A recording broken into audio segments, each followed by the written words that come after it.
Rita wouldn't let me start the post-game show because she wanted to see a little Tyler Huntley action. I did. She was like, I want to watch him for a minute. Yeah. He put a nice ball down to Boykin on the sideline. Boykin just didn't catch, yeah. Didn't catch it. Would yell about that, but Boykin's made some catches recently. So I mean, I'm not too upset about it. The game is clearly over. Very much so. And he did have a touchdown basically that today. way from kickoff today, Rita. Yes, this is very true. Starting with the safety. Basically that way. Yeah, outside of the interception, it has been lopsided. Project Game Day postgame show from the Chesapeake Employers Insurance Studio. I'm Glenn Clark. She's the NFL Chicks, Rita Hubbard. We are with you, brought to you by the U.S. Army. The Ravens are going to go ahead and tack on a little bit more. LJ Fort gets... Oh, there's a flag. Maybe they're not going to tack on more. We'll see. But they've rolled today. And this is the story, Rita. I was talking about this at halftime. You get to a certain point in the season where, like, one team clearly has a lot to play for. The other team not only has nothing to tangibly play for, but they, like, know the coach is going to be fired.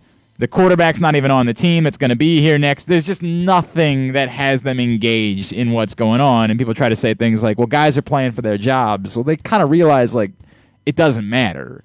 Like, nothing that happens the next 3 weeks is changing the fact that the Jaguars have to go a completely different direction as a franchise. Like, that's just the reality of the circumstances. I literally heard while the broadcast was going on, James Lofton and the Andrew Catalan. The play-by-play guy were talking, and they were saying that Miles Jack had said that he was going to be fighting for Doug Marrone at the end of the season. And look, right? Like, maybe they like Doug Marrone. Listen, at the end of the day, they don't have I know people like Gardner Minshew. I know He's not an NFL quarterback. Listen, I ain't even going that far, Glenn. Maybe he can back somebody up somewhere. But you know what I mean? He's not a starting. He's not an NFL starting. When I say that, I'm not. He's not a starter, and right. I want us to stop pretending that he is. And yes, he made some really good throws in the pocket today, and he was getting jacked up in the process, and he stood there and took it. But ultimately, the Jags need somebody with a little bit more star power than Gardner Minshew. They got to find a quarterback for the future, clearly. Yeah. And so this was to me, this was always going to happen. Did I know it was going to be 40-7? No, I needed to know some things from the Ravens. And look, there were still some things that concerned me today. The defense to start the second half. Once again. 2 drives. I mean, the way it turned with the interception, was it a fumble? It was a fumble. Unique Ngakoue forced a fumble. Until the turnover on that second drive, they were being gashed for 2 straight drives to start the second half. That is concerning, of course. Now, on the whole, the defense played well today, but they played well against, no offense, Gardner Minshew and the Jacksonville Jaguars. But this makes the 4th time in 8 games. Well, I'm sorry, this does not. But 4 times in the last 8 games, the Ravens have given up 20-plus points in the second half. There's something, there's a problem. There's a second half issue with this defense. There's a second half issue. There's no getting around that, clearly. And I wasn't here with you last week, obviously, for the Browns game, right? But I'm sure that it was a KZ, you and KZ talked about how this worked. There's no way you're up, 28-14, I believe, to start that game. And then it becomes some type of seesaw match. It makes no sense to me why you got, and honestly, I thought going into but the second quarter of that game, I thought that Wink Martindale had adjusted really well. I thought that they were playing really well from a defensive perspective. Okay. And then some type of way the wheels started to fall off. This team is not as talented as Cleveland, so you didn't have the consistency of the falling off. But if you want to make the playoffs and you start getting to a team that is good on offense, how are you supposed to do this? How are you supposed to be a very good team, a well-rounded team, when you have these second half hiccups? It's a problem. There's no question. It's a problem. It's a problem. That concerned you today. Yes. Lamar played quite well, but not, the throws were still a little off. They were still a little... The good thing, though, Glenn, is that Lamar feels that he has gone back to some traditional way of playing football that has been successful for him. And so those plays can... I don't want to say negate, because I think that we should be having these conversations about those missed throws. However, his talent supersedes the mistakes I don't that disagree he with makes. that. Yeah. And I think that now going back to, it appears that they're playing a lot of some 2019 type of play with Lamar. You know what was weird, Rita? Is I felt like that was my takeaway on Monday night. Like the big thing to me on Monday night. We talked about that on Twitter. Was like this is what you're supposed to be doing. I agree. didn't feel quite the same way today. Like for example, on the interception on the first drive, it wasn't there. There was nothing there. There was nothing there at all. But after that, though, it went back to what it was. But like that was the spot where I say, like, you are Lamar Jackson. When it's not there, run. Yeah. You're one of one. Yeah. There ain't nobody that can do this. I agree. Go do it. Don't try. He tried it. He failed. And guess what? He reverted back really quickly to being the guy that he normally is. It doesn't look like the Ravens are going to get any help today as the Colts are about to finish off the Texans. The Dolphins have now taken a 2-score lead over the Patriots. So unfortunately, the Ravens will continue to need just the smallest amount of help going into the final 2 weeks of the season for somebody to get a defeat.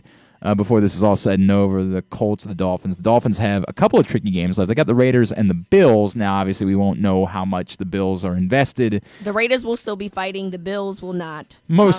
Probably, we talked about this, you and I, off the air. They've already locked up the division, and they're not going to get back into the race for the bye. Yeah. So the most likely scenario will be that they will choose to take Week 17 off. Now, in the weird scenario where somehow there's something that there's maybe still at stake, like trying to get the 2 seed, maybe they try a little bit, but it's coaches in recent history, unless you're playing for a bye, have decided that it is more valuable to try to use Week 17 as a bye than it is to try to play to potentially host a second-round game or something like that. Yeah. They've prioritized getting some rest in Week 17. So that's the bad news for the Ravens. If you're counting on that Bills game as being the one that could trip up the Dolphins, it's just not likely that the Bills are going to have any particular reason why they want to throw Josh Allen out there in Week 17. Right. And create your own bye week because you, like you said, there's only one team that's going to get it. And so there's And frankly, Stephon Diggs has already broken every possible record that he could break this season. Must be nice to go out and get a wide receiver. What a thought. What a thought, going out and get a wide receiver. The only thing that I think you can judge right now, Rita, the Project Game Day postgame show brought to you by the U.S. Army, and I'm getting the sense that most of you don't really have a lot to say. We'll get to your comments. If you got them, we'll get to them. I'm just getting the sense that there's not a whole lot to say about a bludgeoning over a bad football team in Week 15. That should be happening, right? Correct. And let's say this. When we played... By the way, it's certainly better than the alternative. Let's make that very clear. It is better than the alternative. I mean, let's go back to... first half of the season when the Ravens played the Eagles. Mm-hmm. Not a good football team. No. Not as bad as the Jaguars, but it doesn't matter. They're not a good football team. Weren't a good football team then, not a good football team now. And you allow them to come back in the second half. And near tie it up. Near tied it up. 2-point conversion is really what the difference was in that game. Yep. Now, with the playoffs literally you're right outside the door of the playoffs, you do feel like there's a little bit more urgencies. And even that is despite the fact that you didn't have Calais Campbell today. You didn't have Marcus Peters today. Jimmy Smith. You didn't have guys playing today because obviously they have some health issues. Quite interesting that Mark Ingram was all the way to a healthy scratch. Yeah. Quite interesting that we've gotten all the way to that point. And I know that a lot of people have been screaming about that. The other two backs have been better, and I haven't argued with that. I just was never offended by the idea that Mark Ingram was a guy that got a couple of carries. I thought that it had settled out the way it was supposed to. J.K. Dobbins, the featured back, Gus Edwards, number 2. It never bothered me that there were also a few carries in there for Mark Ingram. It is remarkable that we got to the point where the Ravens are saying, nah, we're good, which is a statement, I think, in a little bit of a way. And I don't know how that – the only thing I would bring up about that, I don't know if there's a veteran on the team that's bothered by that. I don't know if there's somebody who's tight with Mark Ingram who's on that roster you don't treat Mark Ingram that way. That's not – we don't do that to him. I don't like them. I did not like it. I'm with you. I'm not against Mark Ingram getting any carries. I just don't think that he should be a starter anymore. Absolutely shouldn't be the primary or the feature back. But, I get that it's tough to make a roster on every Sunday, especially when you're dealing with the secondary. You got to have a bunch of different guys up. But I think that this would have been a good game for him because they are 32nd in run defense. Right. What was Mark Ingram going to do to ruin that for the Ravens? Right. Do you know what I mean?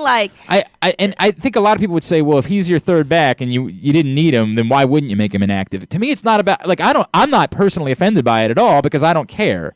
But there is something within like football circles that you don't treat veteran players that way. Yeah.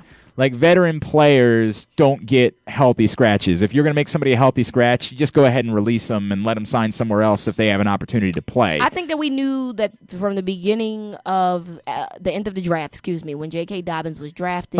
This was going to be... We knew that this was the end of Mark Ingram's time here with Baltimore, that essentially this is going to be his last season. It was a 3-year deal, correct? I believe that if he gets cut after this season, they literally lose nothing from a cap perspective. So the writing was on the wall from the beginning. I agree with the notion that you don't do veteran players that way. I don't think that Mark Ingram has done anything. He got hurt early in the season. No, he's been a good dude, a good representative. He was very in the center when they were having all the conversations during the Black Lives Matter movement this summer. He was very much in the middle of all of that. Yeah. He has been he's a good guy and a good player. A good soldier since he arrived here in Baltimore. And that's all I'm bringing up is that there is a possibility there's another veteran player on the roster who could see that happen and say, yo, that's not okay. That's not how we don't do things like that. I'm not all right with you treating my guy. Yeah. It's one thing for him to be the guy that's getting the least amount of carries. It's another thing to go as a veteran, and as a guy who's accomplished a lot in the NFL, to go through kind of the public embarrassment of being left as a healthy scratch. Yeah, I don't care for it. Yeah, it's a rough look. And again, I'm not trying to over dramatize it. I get it. Like, it's tough to put together a roster.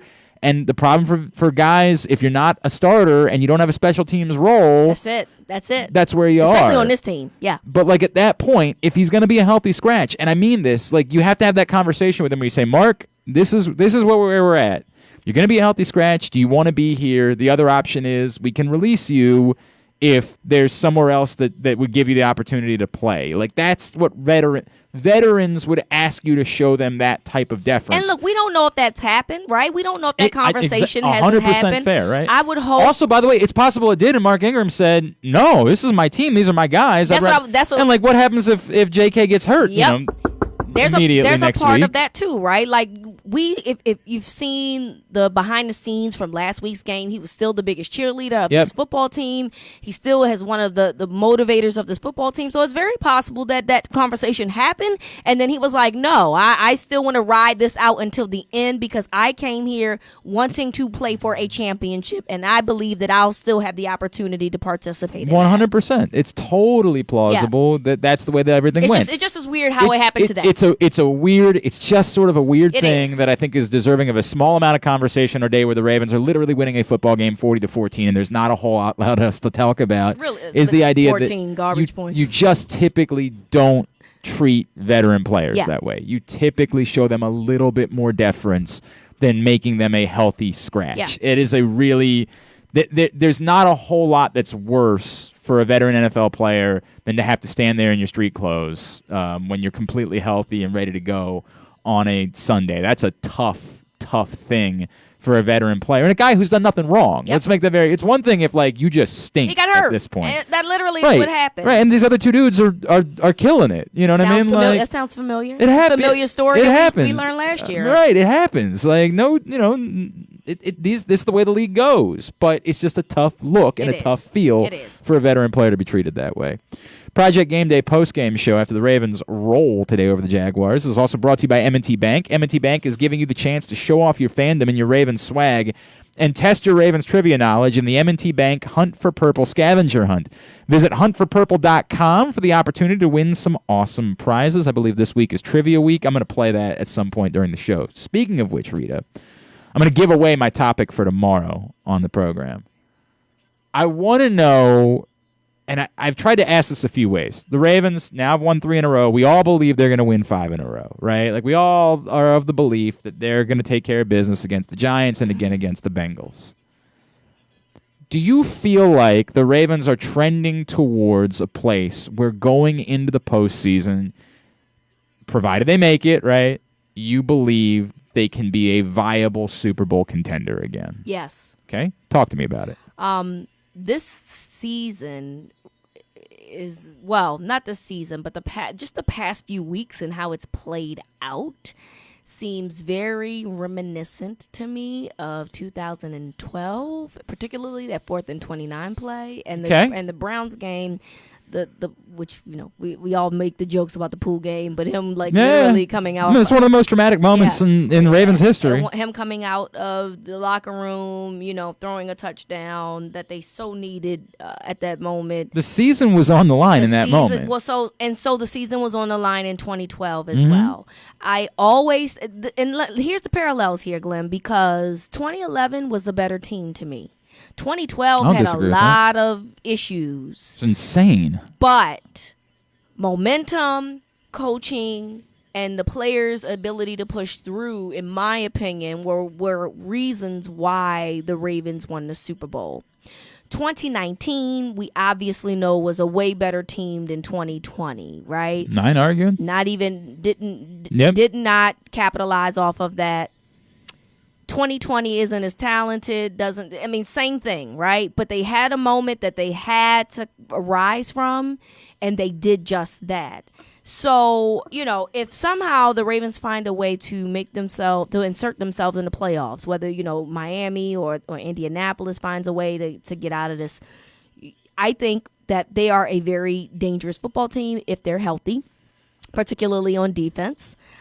Because you need Calais Campbell, you need Jimmy Smith, you need Marcus Peters. The guys that didn't play today, you need when you play the real teams. When you play the real teams, right? So I do think that if they go back to what they were fundamentally, what they're good at, and stop trying to push it, I do believe that they can win.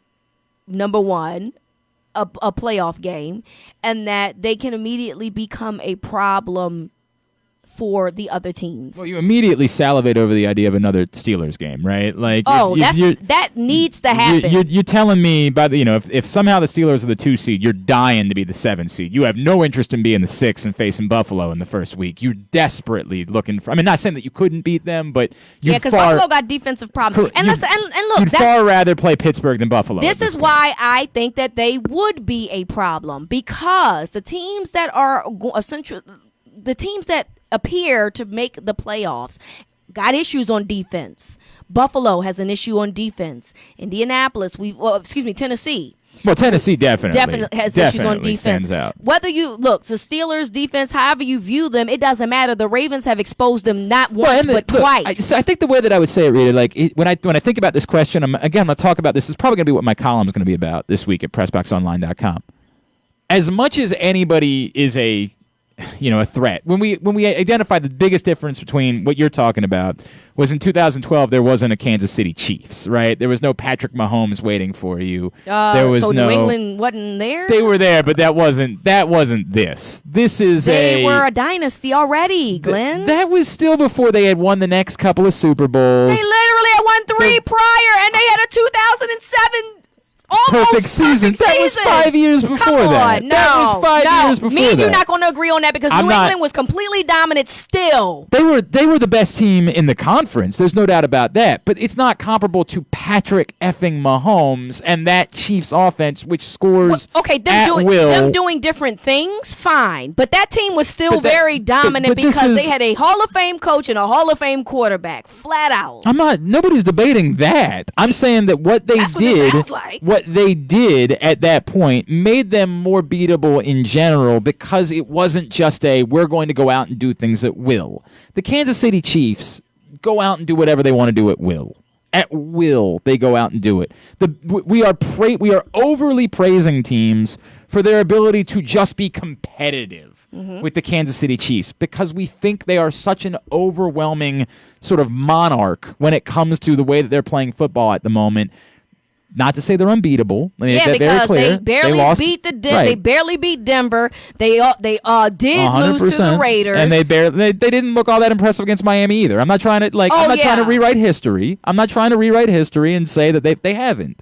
But this is how much we hold them in that esteem. We don't think when somebody competes with them, we treat it as though it's breaking news, right? Like, holy crap, this team stayed with the Kansas City Chiefs, because we think that much of this Kansas City Chiefs team. Because of that, they're elevated above everybody else in the AFC, right? There's a 1, and then there's everybody else. And right now, it's Buffalo, who's 2. At the moment, they have earned that. They're the second best team in the AFC at the moment.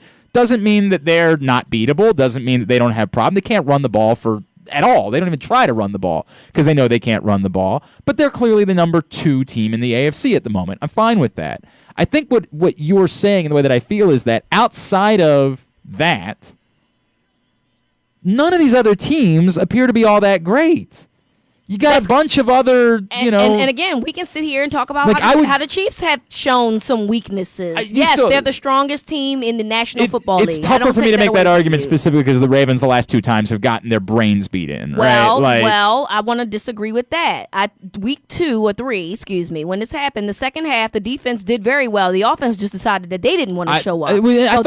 I think they had a bad game plan from the start. I don't disagree with that. So you would hope that they learned from that. I would like to hope that, but they still got their brains beat in, right? Well, I guess the point that I'm making now... It's a tougher sell for me to believe the Ravens are ready to beat the Chiefs, right? But it's not a tougher sell for me to believe the Ravens are ready to go beat the Titans or the Steelers or the Colts, who they already beat this season, right? I can buy that, and then I can buy that things happen. I can buy into your theory, right? That either you build towards being the team that can beat the Chiefs, or you build toward the team that can be waiting there if somebody else were to beat the Chiefs somehow, right? Right. One or the other. I can buy into your theory.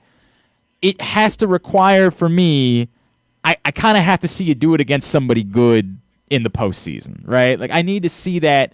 Today, it's hard for me to believe in the Ravens as being a Super Bowl contender, but that can change the moment they get a opportunity in week 1 of the playoffs and face Pittsburgh or face Buffalo or face, I guess somehow it could still be Tennessee or Indianapolis.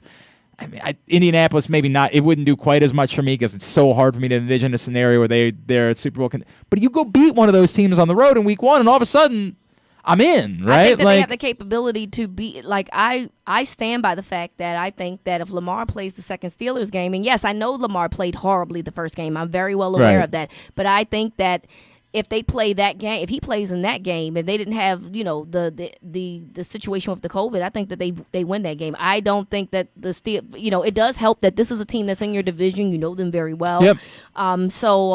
We all know they should have beaten the Steelers the first. Well, the Steelers outplayed the Steelers the first game. They did. They did. Turnovers they just lost literally. Because Lamar made 2 really unthinkable. No, he had 4 turnovers, I believe. But 2 of them that were particularly just cannot ever happen in a million years. And ironically, a lot of those a couple of them were in the red zone too, right? So it's you look at that and you say, okay, you see what happens, and then in the second game, apparently, they exposed some things that other teams started to see and allow themselves to build on.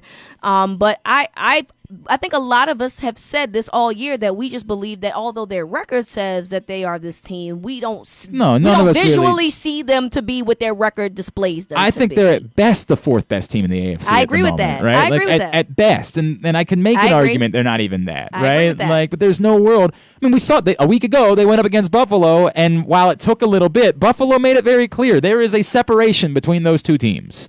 That they are not evenly matched teams. Buffalo is a better football team than the Pittsburgh Steelers are at the moment, right? And again, this is the NFL. Crazy things happen. It's not a week-to-week league. You can play a certain way. I'm not trying to pretend like it's a guarantee that means the Steelers can't make a run or something along those lines. But I buy into the idea they can be. That's all I'm saying is that. So I'm not guaranteeing anything by any means, right? I believe that they could potentially build something here that could be really a problem if somehow they find their way into the playoffs. And a lot of it, I think, has to do with the fact that the opponents that they would be playing aren't that great on defense. That is what I'm going based off of. And by the way, of all those units, the Steelers probably have the best defense, yet you don't. Yes. But you've already seen your ability to be able to do things against that defense. But as great as Kansas City is offensively, their defense, isn't. It probably gets more disrespect than it deserves. Their defense is middle of the pack. And that's all they need to be, right? All they need to be is middle of the pack. Because the people on the other side is really good. I think we like to say things like they have a trash defense or something like that. I'm not saying you did. I'm not looking. This is not this is a royal we, right?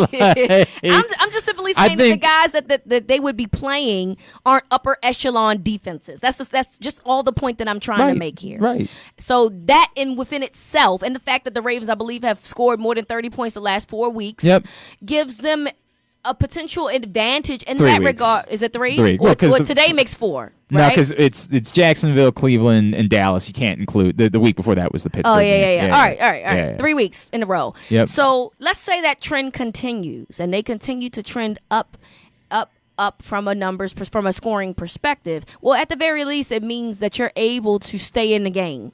And if you're able to do that, anything can happen. That's how I see. That's exactly how I see. You're a turnover away, or a touchdown at the end of the game away from pulling out a football game. And that's all you want. You want the opportunity to keep it close, so then you can be in a position to win a football game. That's what I'm saying. Why I think it's very possible that they could be on a run, because they are scoring high right now. They are playing good offense, even though we still see some things in Lamar's game that we know he can improve in.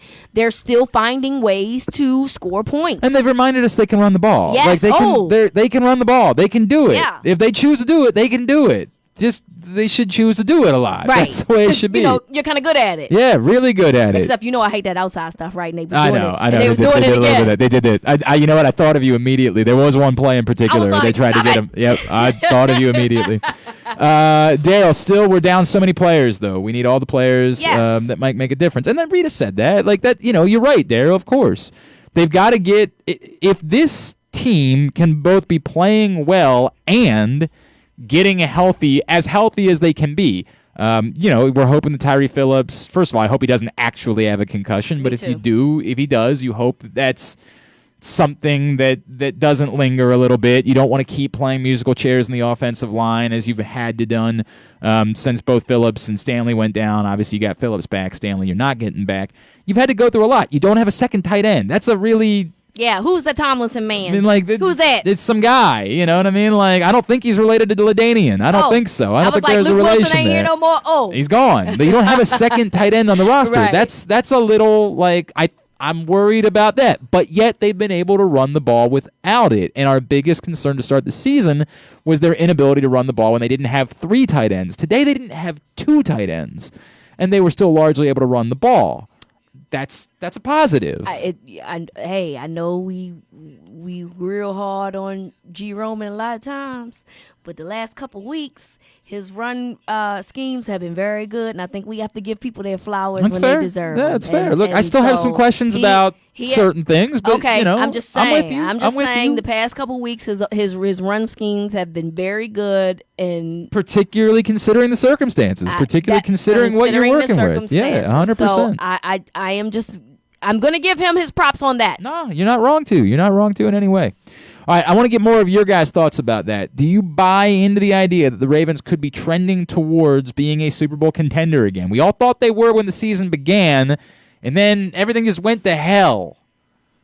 Now, do you buy into the idea that the trend could be moving towards them being a Super Bowl contender again by the time they were to get to the postseason, which, again, they still have work to do and need help in order for that to occur? Like, there is the doomsday scenario where they do everything there right, and it just doesn't happen. But let's not think too much about that. If they get in, are you buying into that? We'll talk more about it. I need just a minute here to tell everybody about our great sponsors. We're in the Chesapeake Employers Insurance studio of Pressbox. She's Rita. I'm Glenn. Ravens win going away today over the Jaguars. This is the Project Game Day postgame show. Tired of online shopping, takeout food, and vacations by car? Then join the COVID-19 plasma trials, sponsored by Johns Hopkins University. You could receive plasma that contains antibodies from recovered COVID-19 patients. So if you or a loved one has just tested positive, participating in the trial could help you fight it. Join today at covidplasmatrial.org so we can all get back to boutique stores, jet setting, and not having to eat out of a cardboard box. covidplasmatrial.org. The fight starts here. Glory Days Grill Fall/Winter Seasonal Menu is now available for dine-in, dine-out, on the patio, or to go. It's a new season, so enjoy new flavors. Try their new shrimp appetizers, homemade meatloaf, impossible cheesesteaks, and more. They're open from 11 a.m. to 9 p.m. every day. Visit glorydaysgrill.com for a location near you. From the Glory Days Grill family, stay healthy and positive during this challenging time in our community.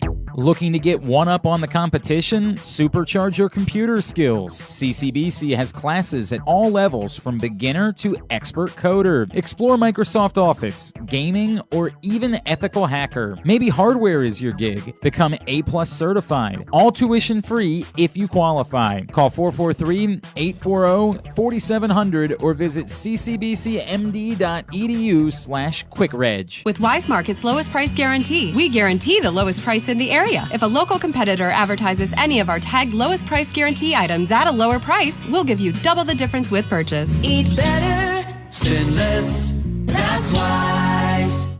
Calling all Ravens fans. Are you always casually rocking purple no matter what day of the week it is? Are you a Ravens trivia master? Well, at M&T Bank, we're big fans of the Ravens flock, and our purple pride runs deep. That's why we're giving you the chance to show off your Ravens flock fandom and test your Ravens trivia knowledge in the M&T Bank Hunt for Purple scavenger hunt. Make sure you don't miss out. Visit huntforpurple.com for the opportunity to win some awesome prizes. That's the M&T Bank Hunt for Purple scavenger hunt, huntforpurple.com. If you're looking to make an impact, there's no better place to do that than the U.S. Army. Whether your goal is to fight and cure deadly diseases, develop technologies, or seek adventures across the globe, the Army is where all of that can happen, and so much more. The Army is a team of 1 million individuals working together to take on the most complex problems in the nation and the world, and to win. Ask yourself, what's your warrior? Go to army.com/Baltimore to find out. To learn more, contact your local Army recruiter and find us on social media at U.S. Army Baltimore. All right, back in here on the Project Game Day post-game show. Did not see an update. I mean, Tyree Phillips is the only thing we're worried about. And again, we don't think it was like a serious injury, so I don't know that we're going to get any sort of update on that whatsoever for a couple of days. And you just hope the best there. It's a real bummer that he got hurt because, God, it was like such a fun...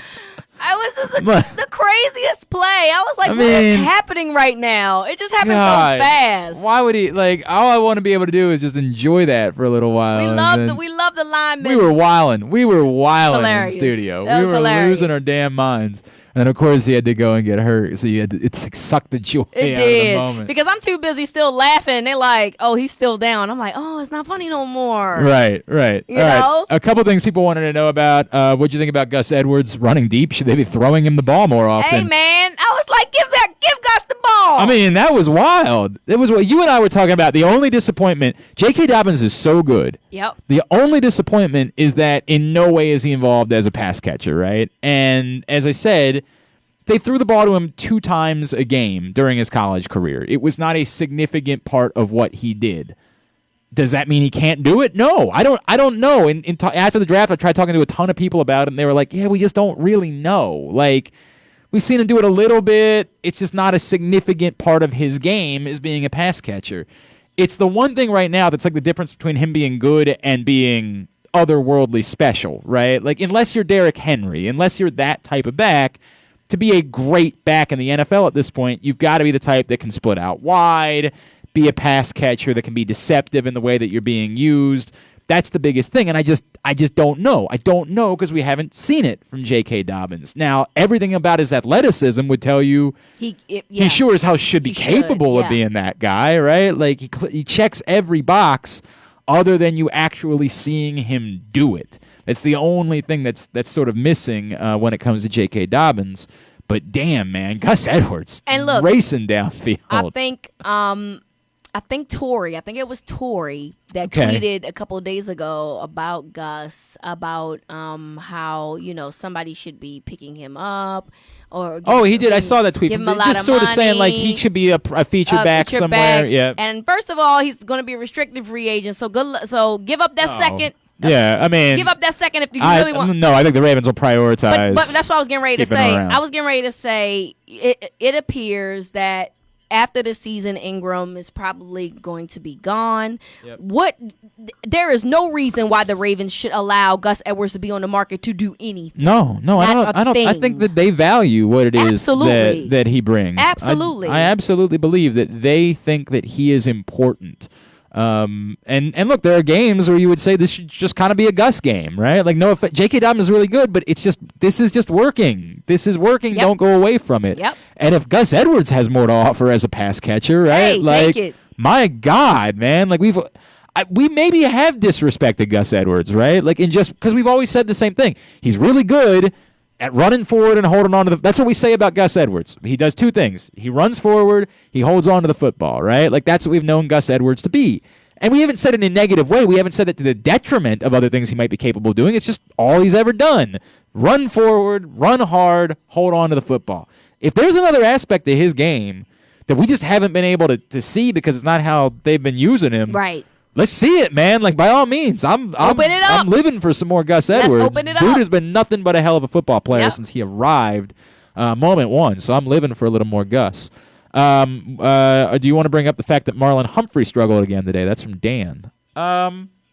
Struggled? I don't know if I want to say he struggled today. Like, I know he gave up the touchdown late, but for God's sakes, it's the game is over. 40-7 at that point. The game is like, over. Really? I'm not gonna listen. And if Marlon Humphrey took a mental health day today and just was driving in cruise control, look, somebody would point out he has not quite been the same guy since COVID. Like, before COVID, he was arguably the defensive player of the year in the NFL. He was. Right? Like, I mean, there's a lot of candidates, so I don't know. But, like, he was definitely in the conversation to be the defensive player of the year.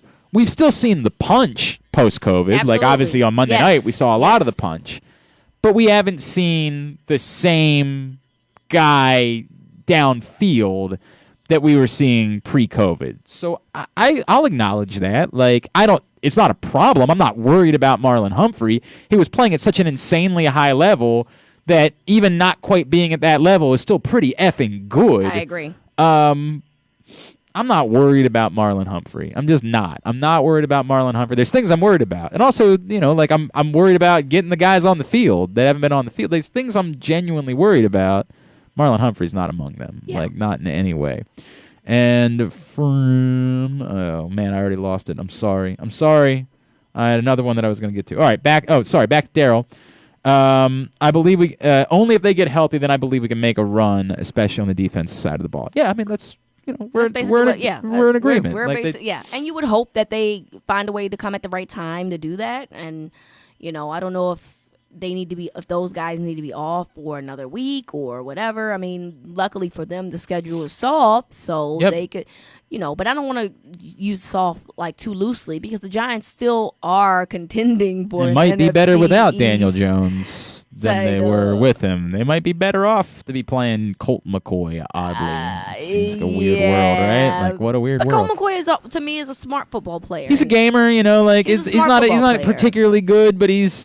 That's why I'm saying, but I think he's a little. He doesn't have the arm strength. He's never been the guy that can sling it, right? Right. But he's what got him to the National Football League coming out of Texas is that he was a smart football player. So, I mean, sometimes being smart get you jobs. And unfortunately, the only thing that Daniel Jones has really showed us is that he can run. That's about the only real thing that we've seen. I'm a little bit more concerned, like you said, with Colt McCoy. Managing a game playing to their defense, the whole deal. As opposed to Daniel Jones. That's more of a threat. I tend to agree with that. Is he going to play next week?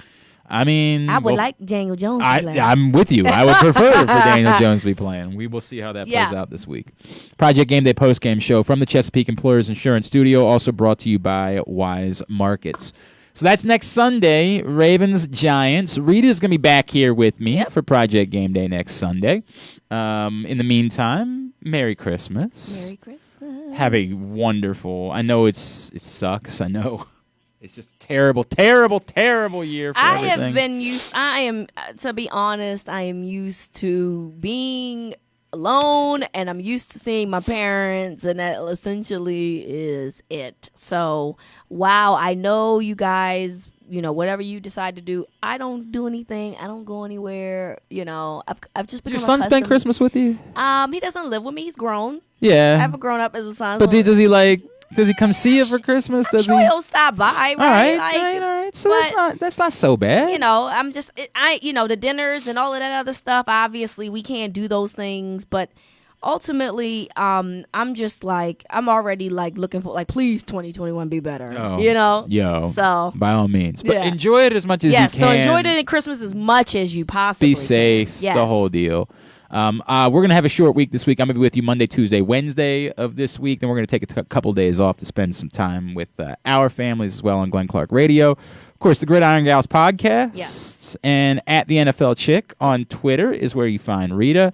I'm at Glenn Clark Radio on Twitter. And again, tomorrow morning, 10 a.m., back here for GCR. Ravens win comfortably today, 40-14 over the Jaguars. Now they just need to keep it going and hope for some help moving forward. This has been the Project Game Day postgame show. Merry Christmas. We'll see you next Sunday.